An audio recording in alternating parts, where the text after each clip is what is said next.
Assalamualaikum warahmatullahi wabarakatuh.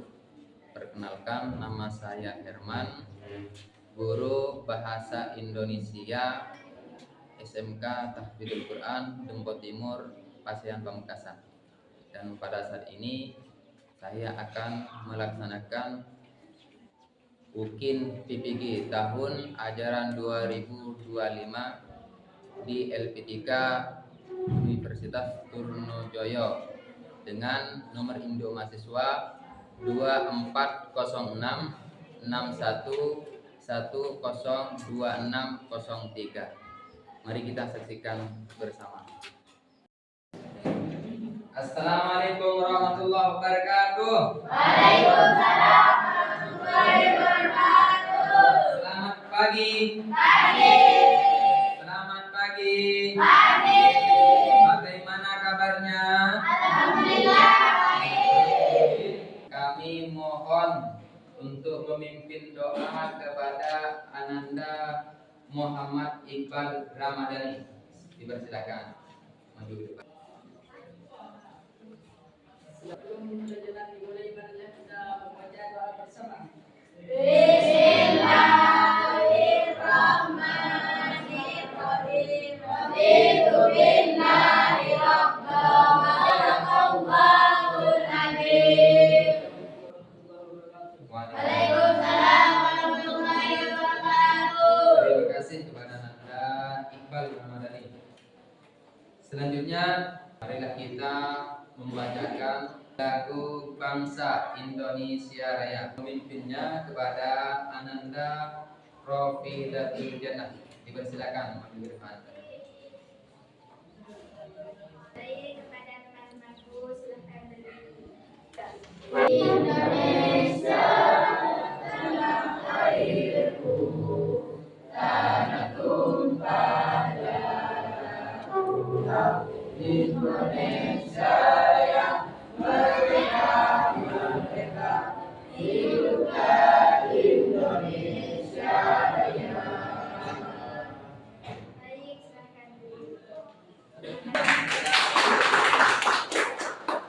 Saya akan mengabsen, ya. Mau absen dulu ya. Ahmad Bayhaqi,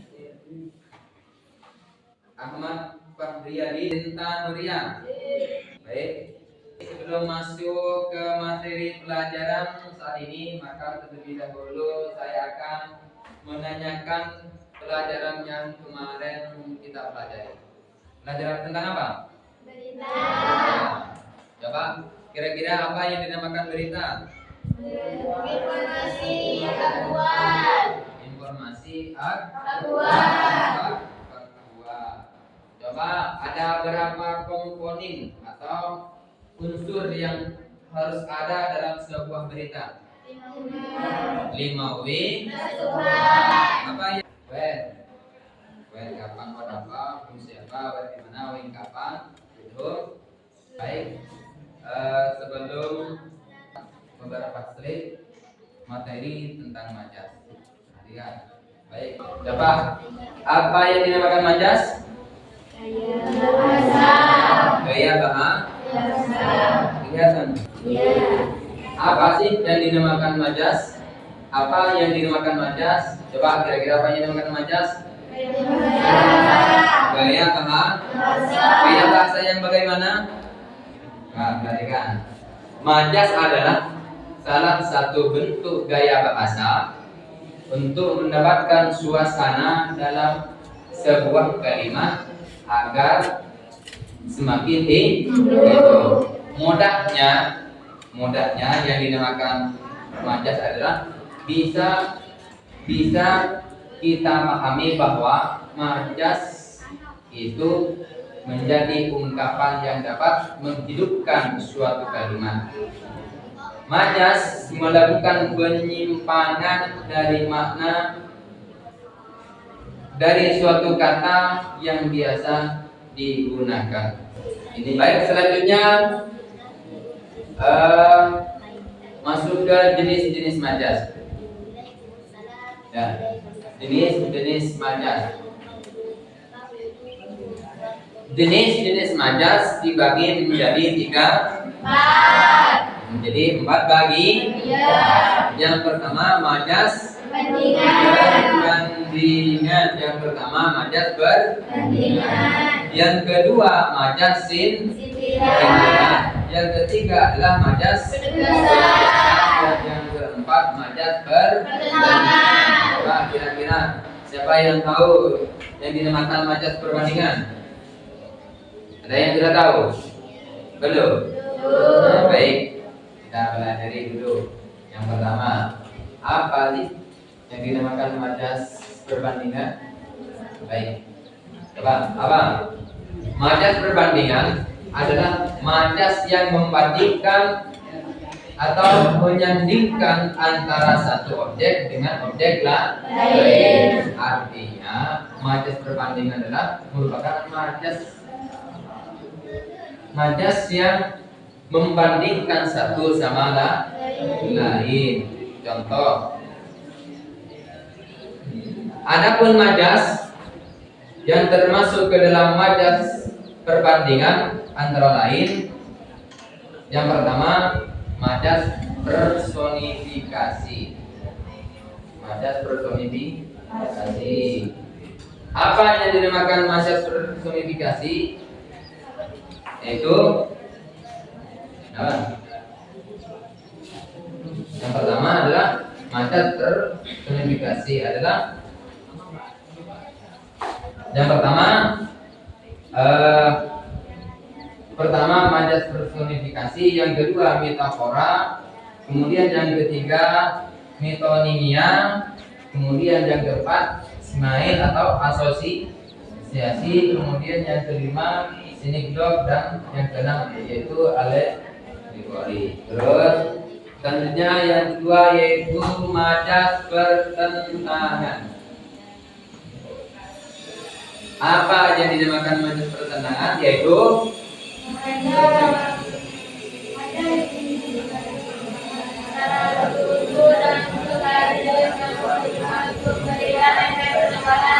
majas ini mengandung pertentangan antara satu unsur dengan unsur lain dalam sebuah kalimat untuk memberikan efek penekanan.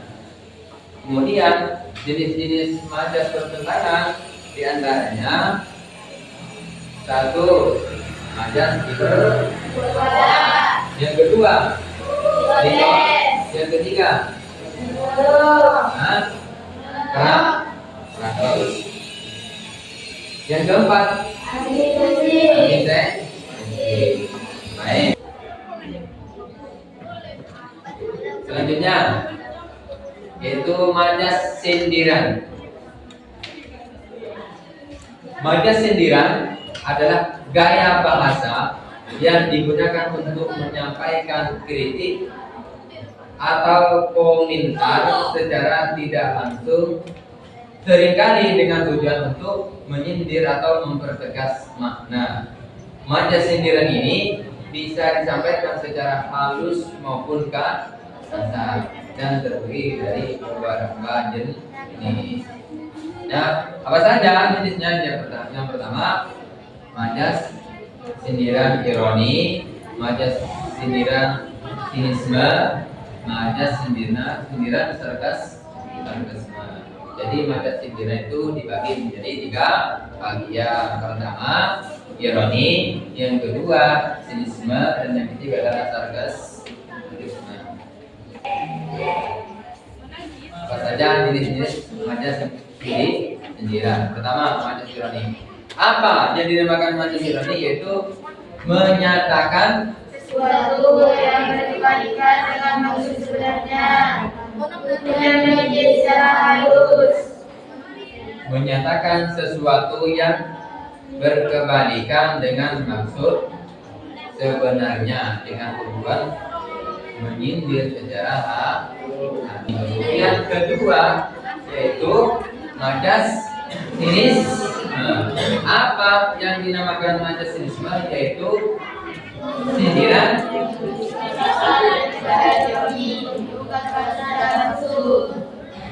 sindiran yang lebih kasar daripada ironi. Kalau yang pertama itu alif, sekarang ketika kata daripada itu diungkapkan secara langsung. Contohnya, perkataanmu tidak pantas diucapkan oleh orang terpelajar seperti artinya ucapan yang diungkapkan oleh seseorang betul-betul menyakitkan. Makanya sinisme ini adalah majas sindiran yang lebih kasar daripada ironi. Baik, selanjutnya yaitu sarkasme. Apa sarkasme? Yaitu sindiran yang paling kasar lagi dan pedas. Seringkali dimaksudkan untuk menyakiti perasaan. Contoh, putih sekali wajahmu, sampai-sampai bedaknya bisa kusen roki. Artinya itu merupakan majas yang paling pedas, yang paling kasar daripada ironi dan sinisme. Ini contohnya, putih sekali wajahmu, sampai-sampai bedaknya bisa kusen roki. Artinya saking tebalnya, putih mukanya tapi yang lain tidak putih. Itu sindiran yang sangat pedas atau yang sangat menyakitkan. Selanjutnya yaitu majas belegasan. Apa sih yang dimaksud dengan majas belegasan? Yaitu majas ini digunakan untuk menegaskan atau memperkuat suatu gagasan atau perasaan agar lebih berpengaruh bagi pembaca atau pendengar. Majas ini digunakan untuk menegaskan atau memperkuat suatu gagasan atau perasaan agar lebih berpengaruh bagi pembaca atau pendengar. Contohnya, beberapa majas penegasan itu ada penegasan, yaitu ada di yang pertama majas yang kedua jadi yang ketiga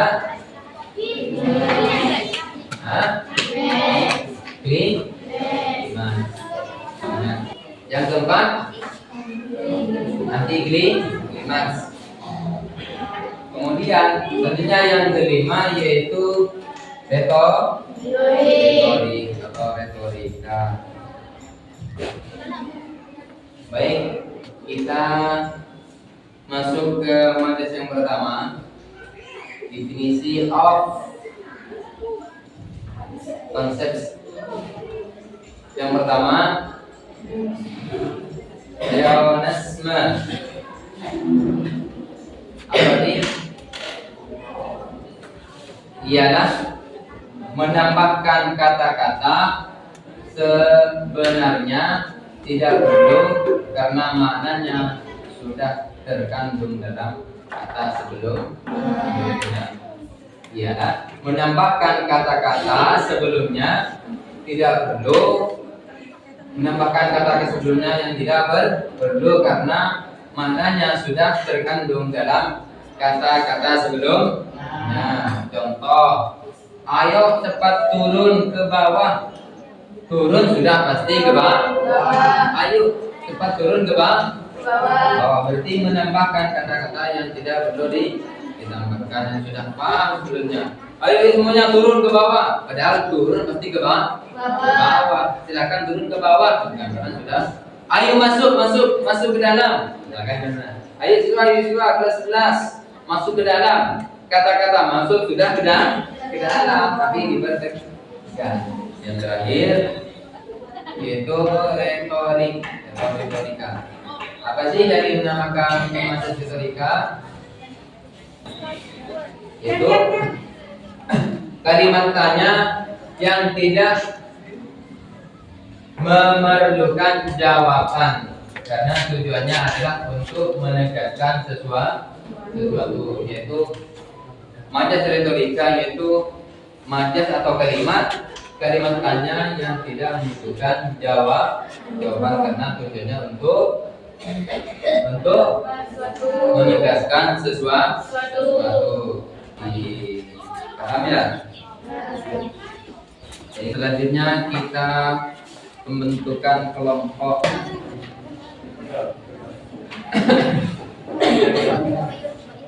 Tim bisa dengan itu. Oke, baiklah, ini kalian itu mempresentasikan per kelompok, ya. Paham? Per kelompok mempresentasikan hasil dari diskusi hari ini. Untuk kelompok pertama, silakan.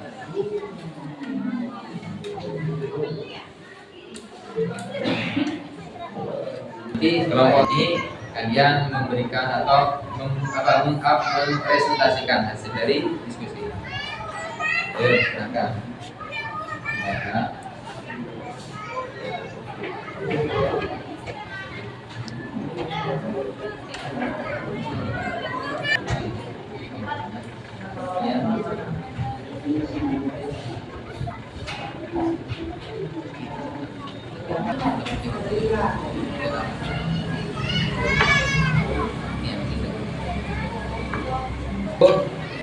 Dipersilakan untuk mempresentasikan hasil diskusi yang sudah didiskusikan. Dipersilakan maju ke depan.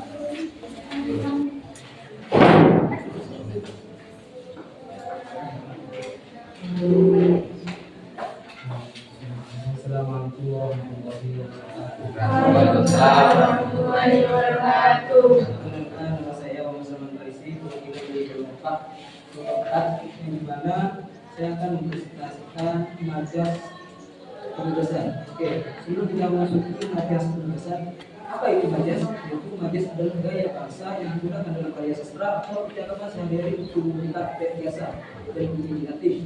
Tujuan penggunaan majas adalah untuk membuat kalimat menjadi bertitik, menarik, ekspresif, dan berkesan bagi pembaca atau pendengarnya. Majas menyampaikan makna secara tidak harfiah bukan makna sebenarnya. Mungkin hanya itu yang dapat saya sampaikan. Kurang lebih mohon maaf. Saya mewakilkan dari kelompok 4. Kurang lebih mohon maaf. Wassalamualaikum warahmatullahi wabarakatuh. Waalaikumsalam warahmatullahi wabarakatuh. Saya sangat memberikan apresiasi baik kepada adik-adik siswa baik kelompok 1, kelompok 2, 3, kelompok 4. Yuk, sebelum kita mengakhiri perjumpaan hari ini, kita breaking sebentar ya. Pak, selamat semangat. Sekali lagi, salam semangat.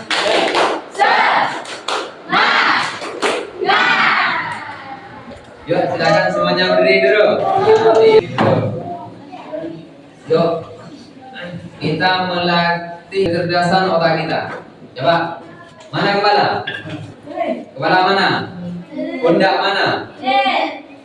Lutut mana? Kaki. Coba, kepala. Pundak Ayo, kaki. ayo saya. Ikuti kata-kata saya. Ditunjuk menggunakan tangan. Kepala, pundak, lutut, kaki, kepala, kaki, pundak, coba. Kepala lagi, yuk. Kepala, pundak, lutut, kaki, kepala, pundak, lutut, kaki, lutut, kaki, kepala, lutut, kaki.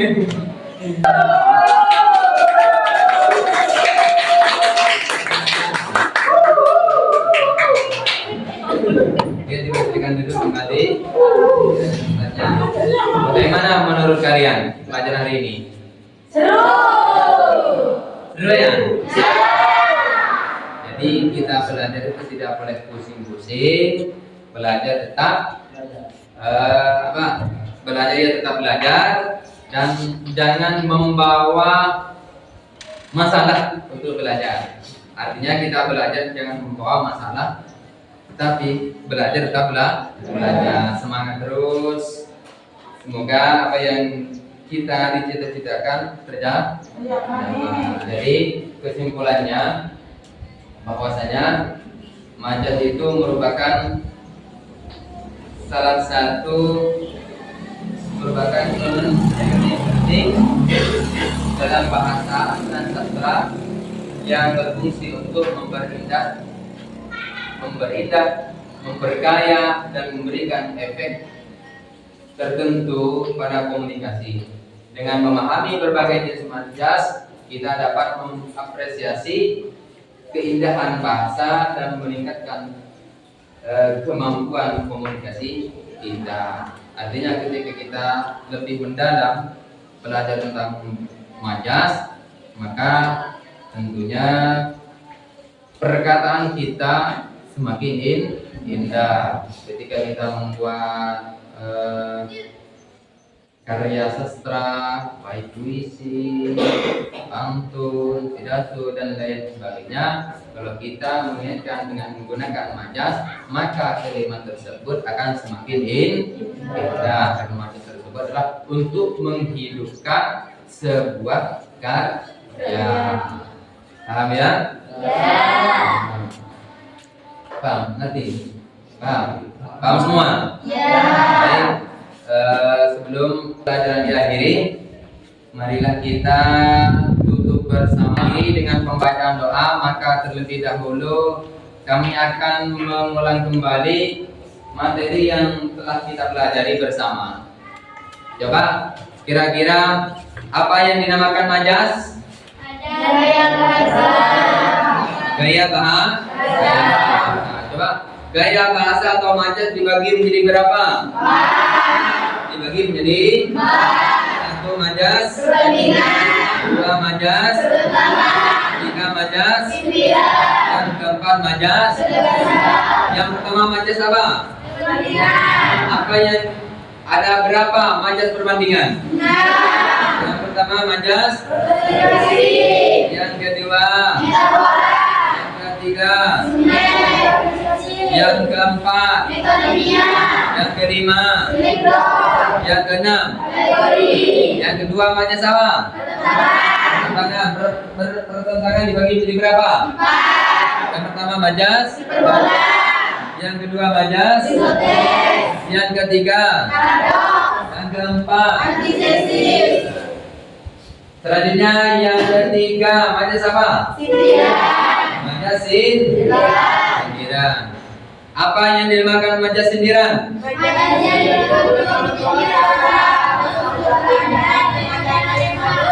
Ada berapa majaz sindiran? Yang pertama majaz ironi. Apa yang dinamakan majaz ironi? Yang kedua majaz sinis. Apa yang dinamakan majaz sinisme? Yang ketiga apa?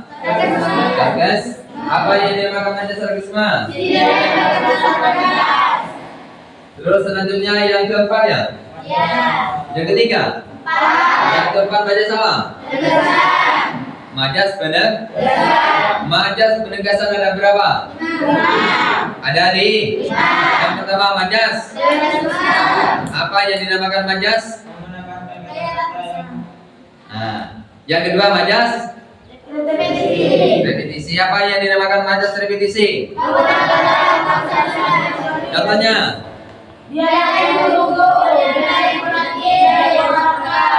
Yang ketiga majaz apa? Kelimat. Apa yang dinamakan majaz kelimat? Ulang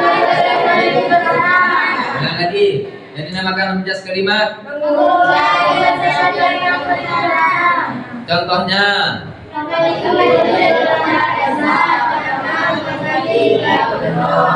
Yang terakhir majaz apa? Apa?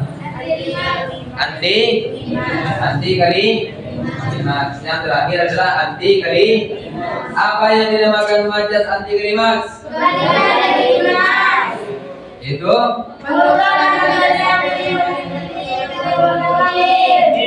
contohnya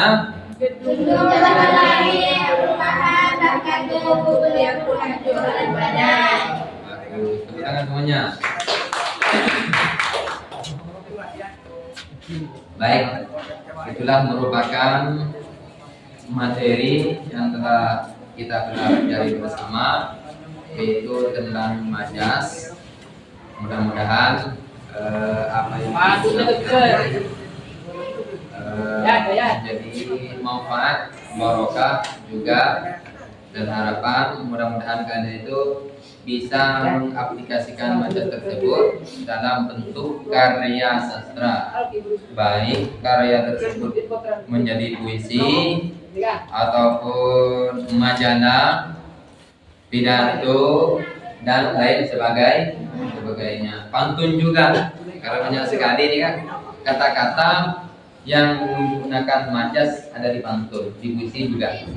Makanya puisi agar hidup, maka kalimatnya harus menggunakan majas. Puisi ingin hidup, bahasanya ingin indah, maka harus menggunakan majas.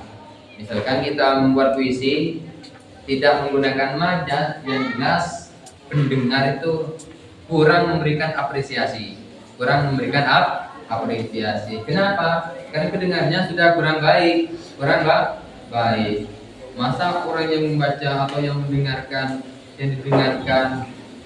tidak memberikan kenyamanan, hanya mendatangkan kebisingan, apakah pantas diberikan apresiasi? Tidak. Misalkan orang yang berkuar-kuar, berkuar-kuar tidak ada tujuannya, cuma seperti orang gila misalkan, berbicara sendiri. Apakah orang memberikan apresiasi? Tidak. Kenapa? Karena tidak menggunakan majas. Salah satunya tidak menggunakan majas. Coba kita kalau pernah mendengar karya sastra Khairul Anwar atau siapa? Puisinya Adi Zawi Imron, pasti orang yang mendengar itu sangat senang, suka terhadap apa yang disampaikan oleh beliau. Kenapa? Karena bahasanya sangat kritis dan menggunakan majas. Tidak semata-mata mata langsung menggunakan mata, wajah langsung menggunakan wajah. Makanya di sini kita belajar majas biar kita ketika membuat karya tersebut menjadi lebih indah. Baik adik-adik semua yang saya banggakan, sebelum acara diakhiri, maka terlebih dahulu marilah kita untuk berdoa bersama, dan dalam hal ini kami pasrahkan kepada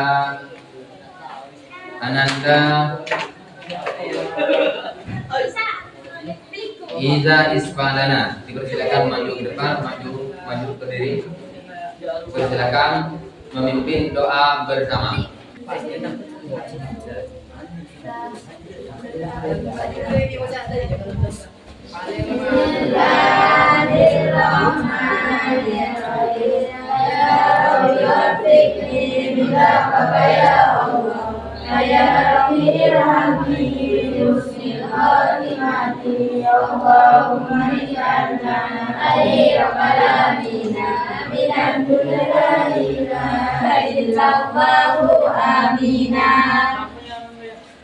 Terima kasih.